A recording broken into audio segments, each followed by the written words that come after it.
Hi, I'm John Calarco, Holistic Health and Performance Coach. In this video, I'm going to show you how to build shoulder stability with the shoulder packing exercise. Unleash your power, achieve your potential. If you have weak or dysfunctional shoulders, or if you have poor posture in your shoulders, maybe they're excessively rounded forward, or you feel like they're elevated up towards your ears all the time, or even if you have shoulder pain, then the shoulder packing exercise is going to be one of the most important exercises that you have to master so you can learn how to properly build stability and strength in the shoulders, set the shoulders properly for really almost any upper body strength exercise. And again, it can be an exercise that can help you start to rehabilitate and definitely help you prevent any shoulder injuries or shoulder pain. So make sure you watch this video to the end as I show you how to do it.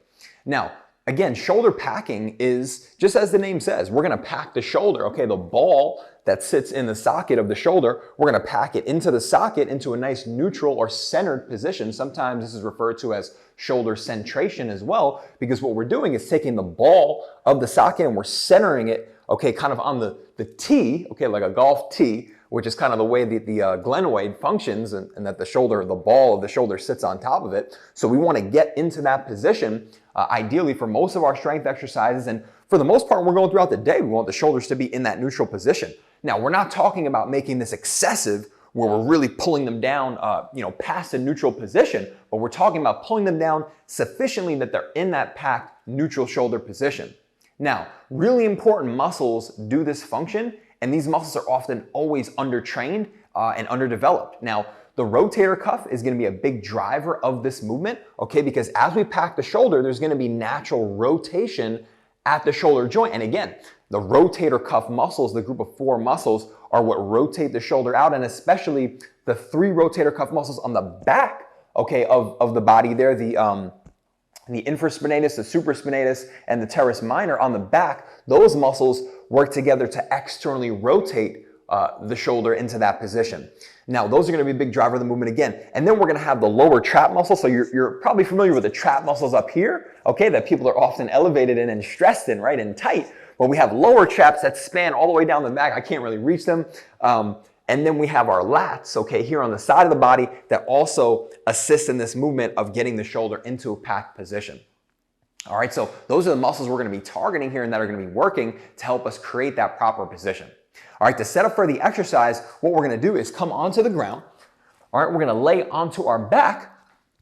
And ideally in this exercise, I like to use some type of a dumbbell or some type of weighted, even if you're holding like a ball in your hand, it's a great way to set yourself for this exercise so that we can keep the hand stacked over the elbow and shoulder, which we want. So I'm gonna go ahead and grab a dumbbell here as I do this one. You can just plant your feet and relax them into the ground. I like that better than straightening your legs because sometimes people will get a little overarched in the back as they straighten the legs. So highly recommend plant those feet into the ground so the low back is in as close to the ground as possible. We're in a neutral spine position. All right, we're just gonna relax the head and neck. All right, other hand and just relax at the side. We're gonna go ahead and bend the elbow there to get that hand over the elbow, and then we'll press our dumbbell or whatever object that you're using up into the air. All right, so we're set here for the shoulder packing start. Now, again, as I mentioned, hand, elbow, shoulder all stacked. For the first portion of this exercise, we're gonna focus on moving the shoulder blade, okay, forward as far as we can, like we're punching up to the ceiling, and then back as far as we can, bringing it back towards the floor, okay? So I know that as I'm doing this, my shoulder's moving up towards the ceiling, but again, we're thinking about the movement of the shoulder blade right now and the shoulder joint, which is going forward and back, okay? So think of that. Think of the shoulder as you're doing this and thinking forward, okay? Again, pushing, rounding that shoulder blade forward, all right, towards the ceiling, and then pulling it back, feeling that contraction inside those shoulder blade muscles as you do that. So that's how you wanna get good at the first portion of the exercise so we can learn that back position and start to find where that neutral position is. So you're educating the shoulder joint about how to position itself properly. And again, and the shoulder blade, which is really what's going to help support and move the ball and socket. Now, for the second portion of the exercise, we're really going to start to pack the shoulder fully. We're going to focus on getting the shoulder back into a neutral position. Okay, so now we're not all the way back with the shoulder blade. We're not totally retracted. We're back in a neutral position here where the shoulder, again, the ball feels like it's in its centered position in the socket. And then we're going to elevate it out of that position. All right, we're going to unpack the shoulder and then drive the shoulder down into the socket, okay, setting it into that neutral position. All right, and again, what you should feel here is a nice strong contraction in the rotator cuff muscles here. All right, the rotator cuff muscles sit right on top of the shoulder blade, so you should feel those muscles there. You should feel the muscles here in the lat as well, activating and engaging, and then again, those lower trap muscles that are kind of like right in the middle part of the back there, right, as they span down from the upper traps. So again, as you can see also, my shoulder is naturally rotating because again, the rotator cuffs drive external rotation. So when we pack the shoulder, there should be a natural rotation of the joint. So if I started here, my palm is facing the wall. When I pack and pull that shoulder down, it should naturally rotate until, say, my hand and my shoulder is at about 45-degree angle. As I mentioned earlier, this is going to be the ideal position to start our presses from, okay? And say our bench press, if I'm doing a floor press, that's going to be the ideal position to get the shoulders set in that packed position, okay? So it's a very simple exercise in terms of the execution of it, simple but not easy at all, okay? This is often very difficult for people to get at first. So again, it takes a lot of practice, a lot of conscious focus. Take your mind to that joint and really focus on it. And again, we're gonna do half the reps, okay? So say we're doing 12 reps, we're gonna do half of the reps, 6 forward and back, okay? So that's 1. And then we'll do the second half of the set going up, elevating that shoulder into the unpacked position and then packing the shoulder, okay? So that's how we perform the exercise. Now, the common mistakes to watch out for, I kind of touched on already. All right, the first one is to make sure that we're not bending the elbow, okay, that we're keeping the stacking of the hand, elbow, and shoulder as we perform the exercise.